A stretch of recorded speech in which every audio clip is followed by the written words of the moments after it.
Тура мағынасында кім екеніңізді білгіңіз келсе, айнаға қараңыз. Ал адамдар сіздің кім екеніңізді сіздің айнаңызға қарап ақ біледі.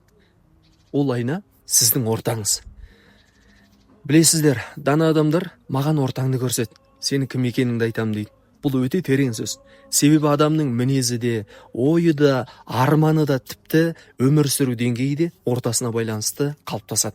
Егер сіз жалқау адамдардың ортасында жүрсеңіз, бірте-бірте арманыңыз әлсірейді. Егер шағымданатын адамдардың ортасында жүрсеңіз, өзіңізде өмірге ренішпен қарай бастайсыз. Ал егер әрекет ететін, өсуге ұмтылатын, бірін-бірі сүйрейтін, өзімен күресетін адамдардың ортасында болсаңыз, сіз де өзгере бастайсыз. Өйткені орта үндемей тәрбиелейді. Кейде адамды алға сүйрейтін күш мотивация емес, дұрыс орта. Ал дұрыс орта сізге қанат бітіреді. Дұрыс орта сіздің сеніміңізді оятады. Дұрыс орта сізге сенің қолыңнан келеді деген сенім береді.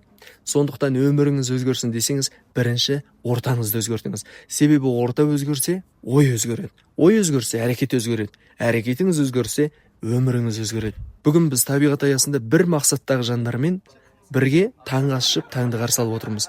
Міне, осындай орта өсіреді. Осындай орта адамға қуат береді. Осындай орта адамға жаңа өмір сыйлайды. Өзіңізден сұрап көріңізші, менің ортам мені қайда бара жатыр деп. Егер ортаңыз сізді биікке жетелесе, ол ортадан айырылмаңыз әрине.